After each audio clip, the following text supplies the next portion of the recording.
Welcome to Magic Academy Learn to Play. I'm Maria Bartholdi, MTG host, caster, and content creator. Today, I'm going to help you start playing my absolute favorite card game, Magic: The Gathering. Magic is a beloved trading card game played at local game stores and kitchen tables all over the world. With Magic, you always get to choose, from how to build your deck and what type of game you want to play, to which worlds to explore. It's a game of breathtaking art and story, legendary characters, and rich history. But most of all, what makes Magic incredible is the community. It's you. Welcome to The Gathering. When you're playing Magic, you become a Planeswalker, a spellcaster of incredible power, capable of traveling the planes of the multiverse, summoning hordes of monsters, and casting spells. Magic is defined by the 5 colors of mana, each with their own symbol and land. There is white, blue, black, red, and green. White protects and brings order. Blue uses intellect to deceive and outsmart. Black masters death and decay. Red is pure fury and chaos. And green calls upon life and nature. White is represented by plains, blue, islands, black, swamps, red, mountains, and you draw upon forests for green mana. To play in Magic Academy Learn to Play, you'll grab one of the 2 instant play decks from the Foundation's beginner box. Let's play a game. To get started, grab your deck and sit down across from a friend. Shuffle up and draw 7 cards. Each player's life total is set to 20. If you can knock your opponent down to 0, you win. The play area is split into these zones. This is your deck of cards, or your library. You shuffle it at the start of the game and draw your cards from it.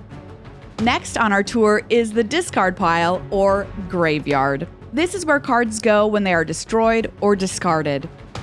Exile is where cards go when they're removed from the game. When you draw cards, they go into your hand.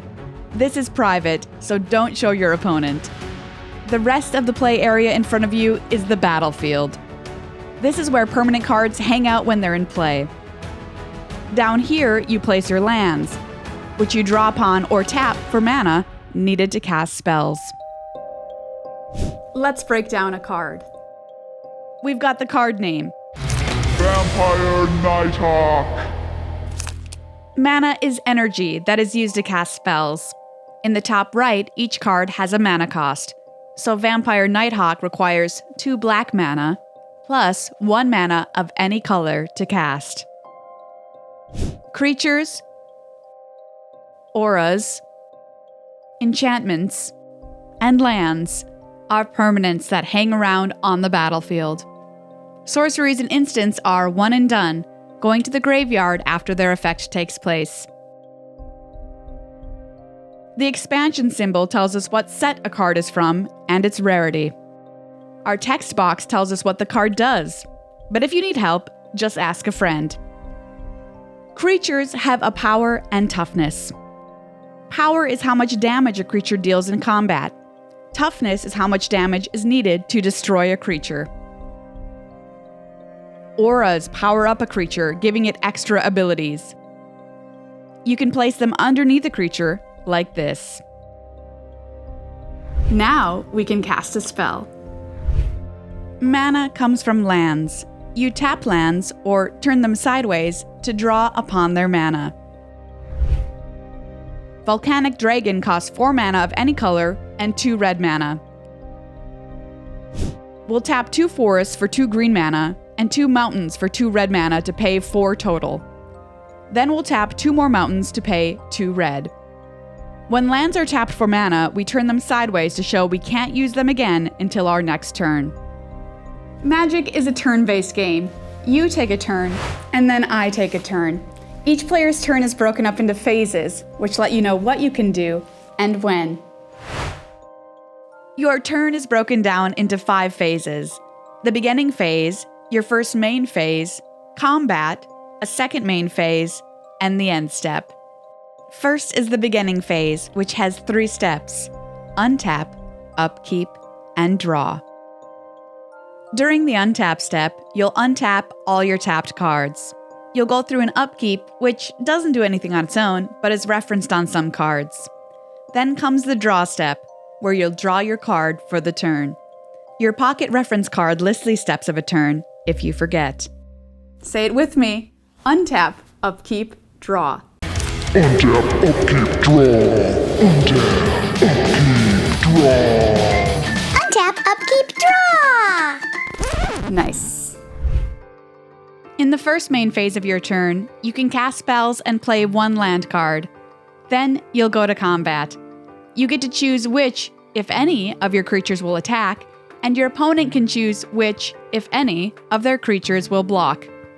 Then each creature deals damage equal to their power. Goreclaw's 4 power means 4 damage to the opposing creature or player. Remember, your opponent starts at 20 life. Bring that to 0, and you win the game. In your second main phase, you may cast additional spells if you have enough mana to pay for them. You can also play a land for turn if you haven't already. On your end step, effects that say until end of turn end, and we pass the turn to our opponent. Whenever you take an action, like attacking with a creature or casting a spell, your opponent may respond with an instant spell. You can cast an instant at any time, even on your opponent's turn. To dive deeper into combat, let's look at another example. Savannah Lions is a 2/1, meaning it has 2 power and 1 toughness. If I attack with Savannah Lions and my opponent doesn't block, they take 2 damage. Savannah Lions is now tapped and can't block on my opponent's turn. If I attack with a Savannah Lions, however, and my opponent blocks with Cursed Minotaur, my creature deals 2 damage to Cursed Minotaur. Cursed Minotaur does 3 damage to Savannah Lions. Both die, heading to the graveyard. You attack a player, not their creatures. The defending player chooses how to line up blocks and can even line up 2, 3, or all of their blockers in the path of a single creature. Magic Academy Learn to Play is a chance to explore, jam some games, and meet people. Play games with anyone who is available for as long as you like. With any questions during the event, store staff can always help out. Plus, our companion app has an incredible guide, breaking down every part of the game with helpful videos. Want to keep learning on your own? Take home a beginner box. It includes a step-by-step tutorial that can be completed with 1 or 2 people. Without a doubt, it's the best way to continue learning to play. If you pick up any starter product today, including the beginner box or 6 Foundations play boosters, you'll also get this gorgeous promo. And be sure to return your deck so it can be used by the next player. Well, you can drop by your local game store anytime. The next event you absolutely don't want to miss is the Magic Academy Deck Building event. We'll get you ready for the greatest Magic event of all, pre-release. It's an in-store celebration of the release of a new Magic set. Talk to staff at your store to learn when they're hosting a Magic Academy Deck Building event. Between now and then, download Magic the Gathering Arena. You can play on your computer or phone. There is an awesome new player tutorial so you can practice. You'll get to try out different cards, colors, and combos. The best way to play in person is at your local game store. Check out locator.wizards.com and your store's event calendar to find more events near you, including pre-release, Friday Night Magic, Commander Party, and more. Learning Magic is a journey of discovery. You'll figure out your favorite colors, find new cards and cool interactions, join events, and meet awesome new people. All right, open your Instant Play deck, shuffle up, and get ready for your first game of Magic.